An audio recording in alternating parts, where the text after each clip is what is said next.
Hello students, my name is Amit. This is the 15th lecture of auditing. Now in this lecture we are starting with vouching.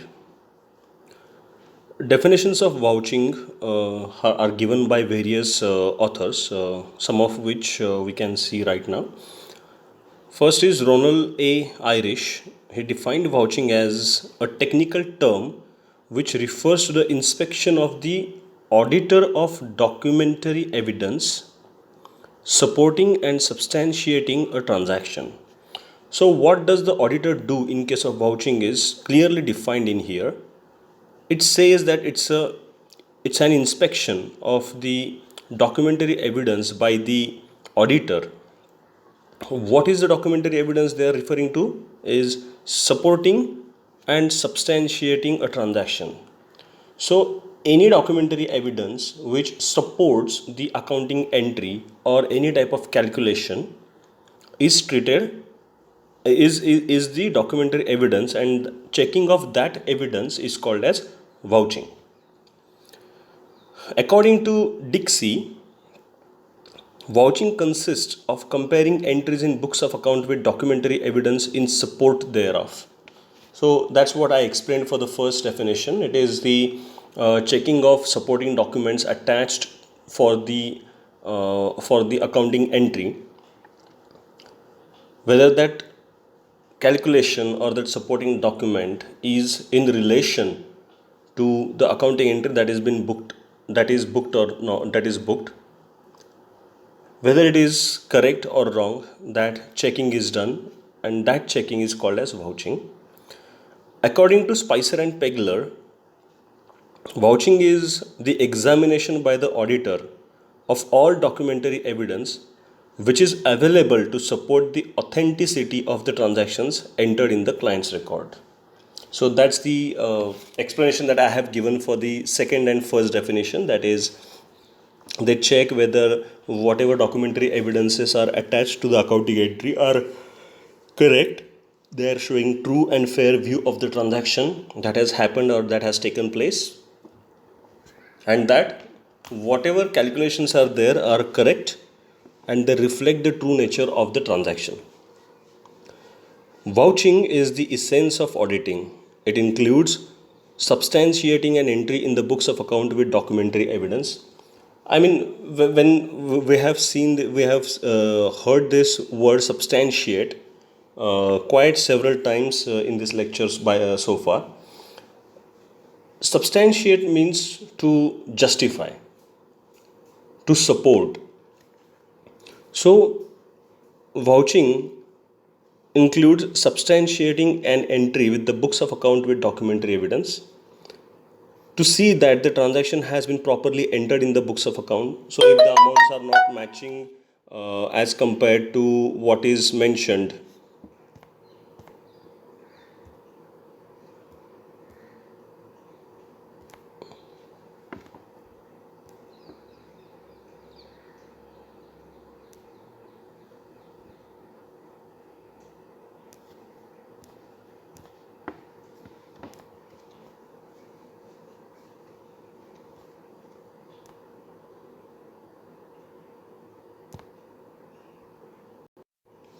they do check it.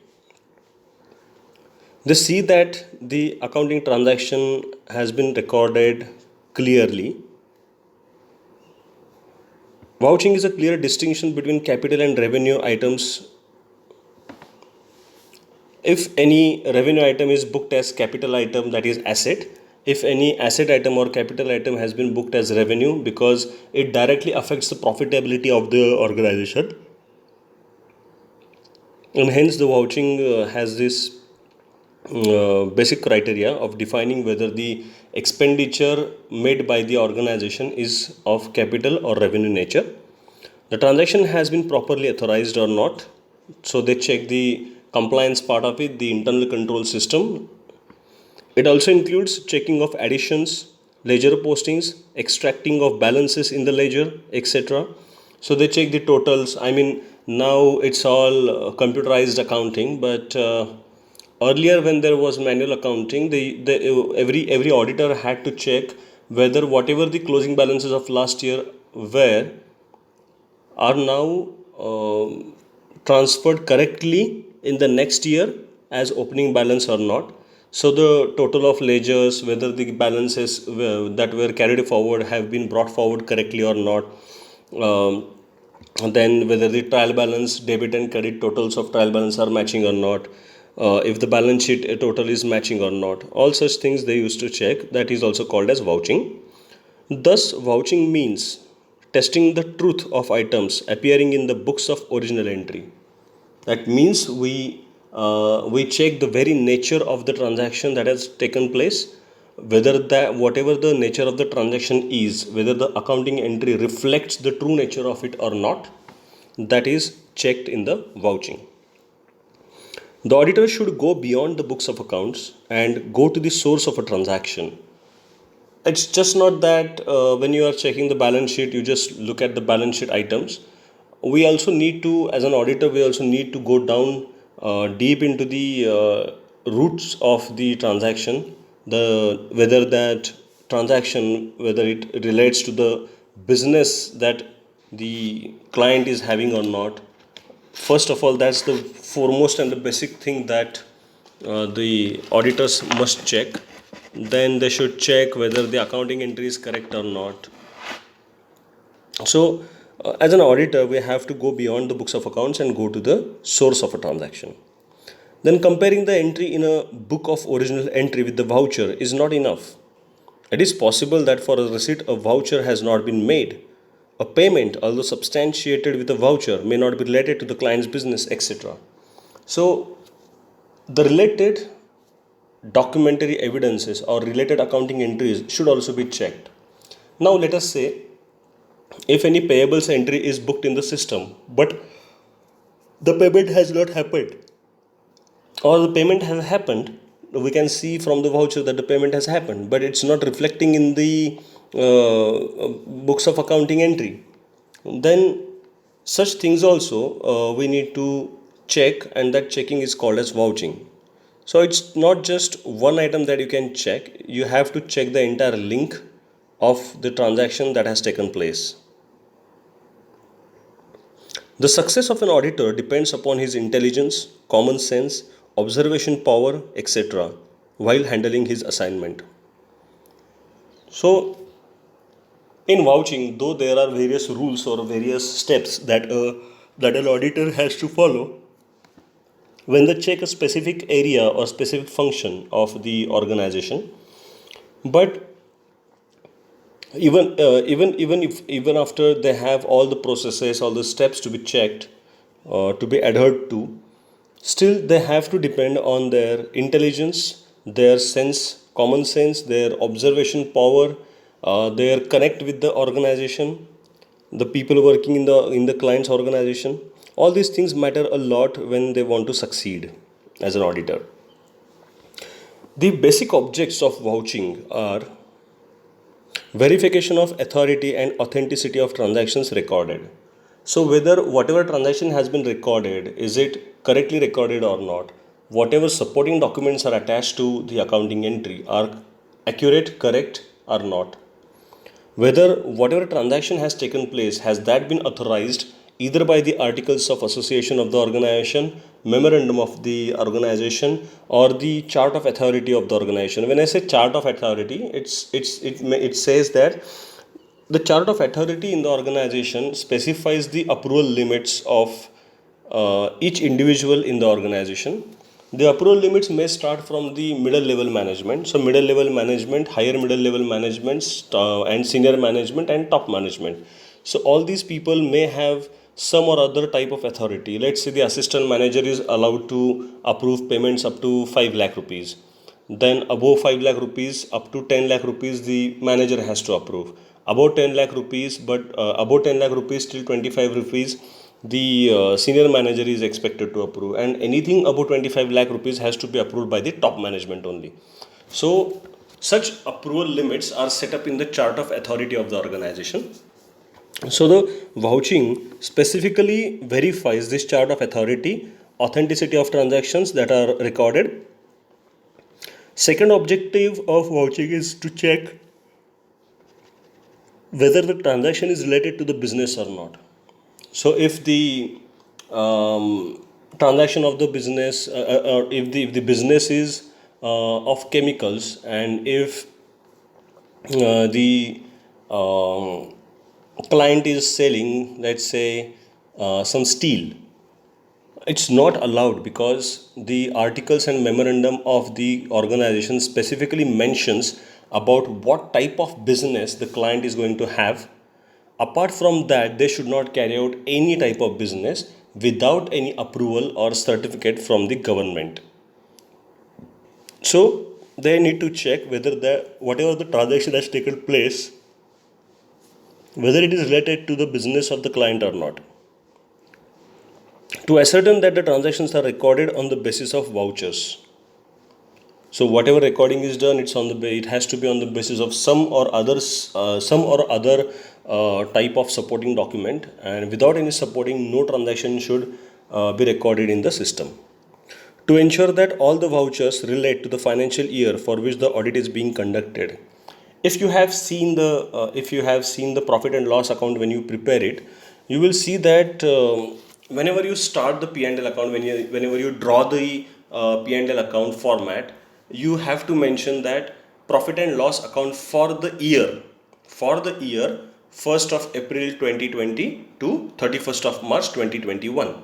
Why do you have to mention that is because whatever profits, gains, losses are going are there in that particular financial period must be recorded in the P&L account, and anything which is related to the prior period or anything which is related to the future period should be recorded in the balance sheet. It has to go to the balance sheet. So you must have seen that any prepaid insurance that is there is removed or is reduced from the insurance charges for the year. So if you remember the P&L account, how we present it, you will see that insurance, let's say 10,000 rupees, we reduce that by the amount of prepaid insurance, let's say 1,000 rupees, and then we show in the P&L account that the expense for the year is 9,000. The same way, if any outstanding rent, any outstanding electricity, any outstanding insurance charges are there, we reduce it from the balance sheet and we add it in the balance. We reduce it from the P&L and add it in the balance sheet. So those are all balance sheet items, should not be recorded in the P&L account. So whatever vouchers that are recorded in the books should pertain to the period for which the audit is being taken place, audit is being done, and nothing should be booked for the previous year or the future period. Now we'll look at the vouching of cash book. A cash book is the book of prime entry which records cash receipts and deposits into the bank of the client on the debit side, and records cash payments and withdrawal from the bank account of the client. It shows the closing balance of cash and bank balance at a closing day. It is both a book of original entry and an account. A triple column cash book records the discount allowed on the debit side of the book and discount earned on the credit side of the cash book. So, how means earlier period, during the earlier period before the computerized accounting, the cash book they used to maintain in a hard book, and in that there used to be three columns in the cash book: one for bank balance, one for bank, one for cash, and third column for discounts. So whatever bank balance is, whatever the bank transactions are, those they used to record in the bank column. Whatever the cash transactions are, they used to record in the cash column, and whatever discounts are, they used to record in the discount column. But nowadays we have three different general ledgers. First is cash book, second is bank, and third is your discounts. So whatever the entries will take place will be recorded in three different ledger accounts. You don't have to worry about this, because nowhere you will be auditing the hard books. Internal check in case of vouching of cash book. It's the biggest source of fraud, cash book. So whoever handles the cash, the cashier of the organization is has to be the one who is most trusted and is capable of performing his duties effectively. There are chances of misappropriation of cash, and those chances are very high in any organization. Hence, the management must devise an effective system of internal check. So, internal check has to be there for any cash receipts and any cash payments on both the type of transactions. The auditor should examine the internal check system in operation, and on the basis of his conclusions, he should decide the product procedure for vouching. So, if let us say, if in any organization, if the cash book, if the cash vouchers are being prepared by one person, the cashier is preparing, then it is being approved by the manager of the person who is actually spending the money, and thirdly, it is being approved by the accounts or finance team. So, if there are such multiple checkpoints for any transaction, then auditors will be satisfied that the internal control system or internal check system for the cash vouchers is effective, and then they will select the samples. If they feel that the cash transaction, whatever the process that is followed by the organization is not efficient enough, then they might check the entire transactions of the cash book. An effective internal check system for cash receipts and payment should include the following. So, what could be the possible ways of avoiding any fraud in cash book? Cash should be received by the cashier. However, he should not have any access to the ledger accounts. That person, once he receives the cash, should give it to should prepare the voucher and send it to someone for approval. That person approves, and then it should go to the accounts team for posting the accounting entry. The cash received should be entered in a rough cash book or diary. So whatever the cash that is being received, it has to be recorded immediately in the in some diary, so that whenever they give the voucher to any cashier, they don't miss on how much cash was received or what is the record. So it is possible that when they give the cash to the to some other party, they may commit a fraud. So just to keep the record of all the cash transactions, they should have the diary ready. Cash received should be acknowledged by the issue of a printed receipt, and the organization should have a counterfoil or carbon copy of such receipt. So, whatever the cash is received from the customers or any subscriptions are received, that has to be recorded correctly, and it should be recorded first in the. It should be recorded first in the. It should be recorded first in the cash book,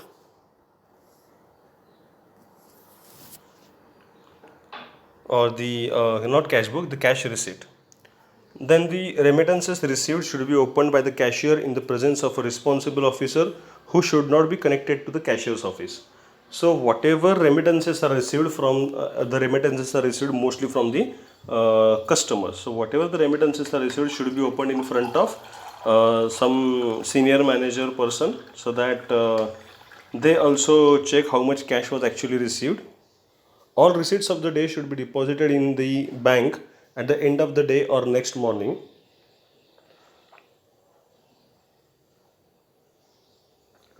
So, whatever cash is received every day, the cash should go to the bank for deposition, and that deposited amount, once it hits the bank account, should be checked by someone else as a reconciliation, to check whether entire cash has been deposited and it is correctly recorded in the books of account or not. Bank reconciliation statement should be made regularly, let's say on a weekly basis or fortnightly basis, or maybe twice in a week, or maybe monthly basis, according to the number of transactions. All payments as far as possible should be made by way of checks. It should be crossed. So mostly we should avoid any cash transactions. We should pay by check or demand draft, or maybe directly should be paid through NEFT, bank to bank transfer. Before a check is issued, it should be presented to a responsible officer for his signature. The details of the account of the party to whom the payment is made should be presented to the officer. So it may happen that the check is issued. We are saying that check is one of the safest mode of making payment, but if it is issued in the wrong name, what will happen?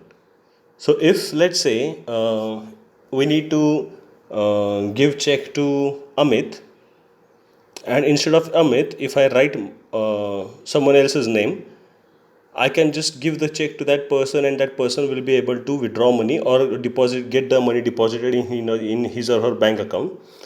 So that is one of the simplest way of committing a fraud. So before any check is issued to the vendors or to anyone, firstly the it has to be presented to the respective authority who is supposed to sign the check, together with the bank details of the person to whom we are going to issue the check.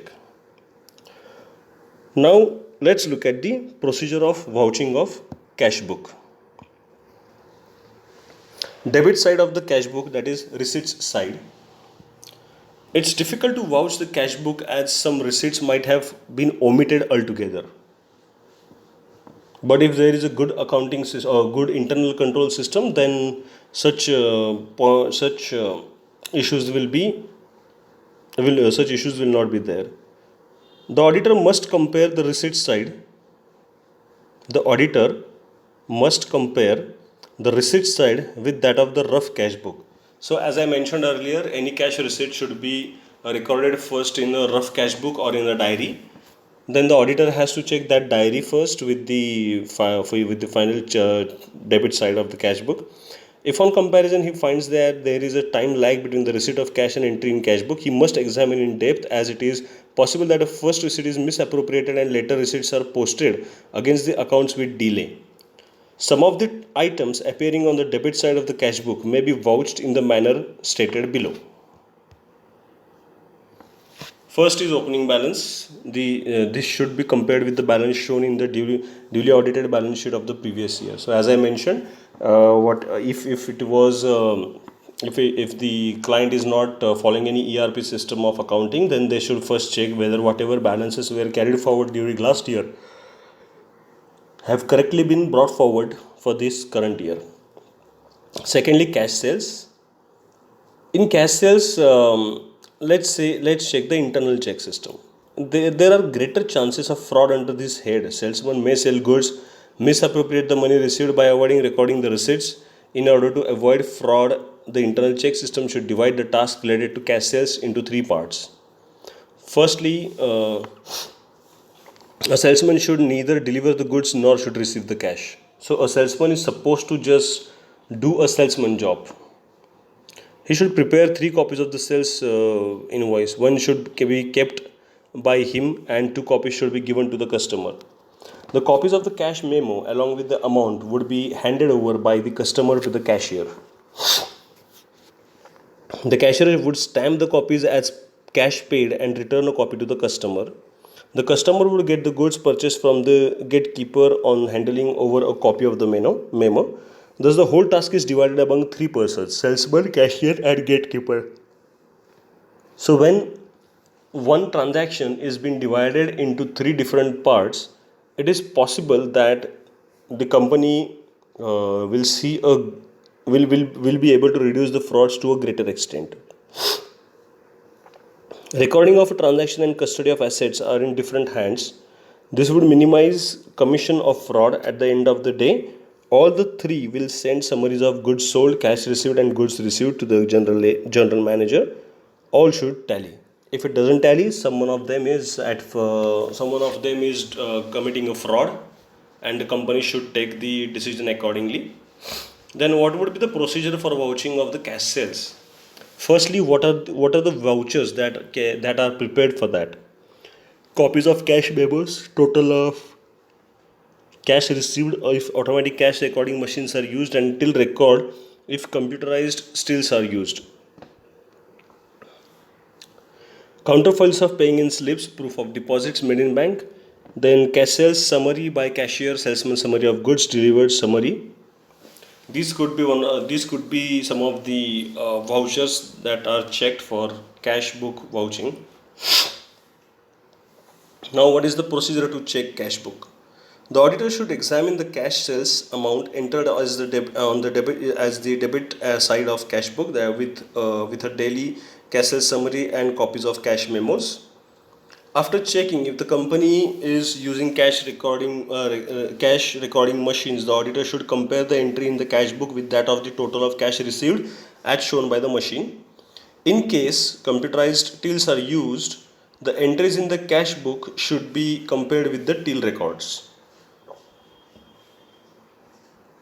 The auditor should select a sample of cash memo and examine whether the price charged, discounts allowed, and rates of sales tax charged are correct and properly authorized. He must verify the cash discount policy of the concern and ensure that the discount allowed is within the rules.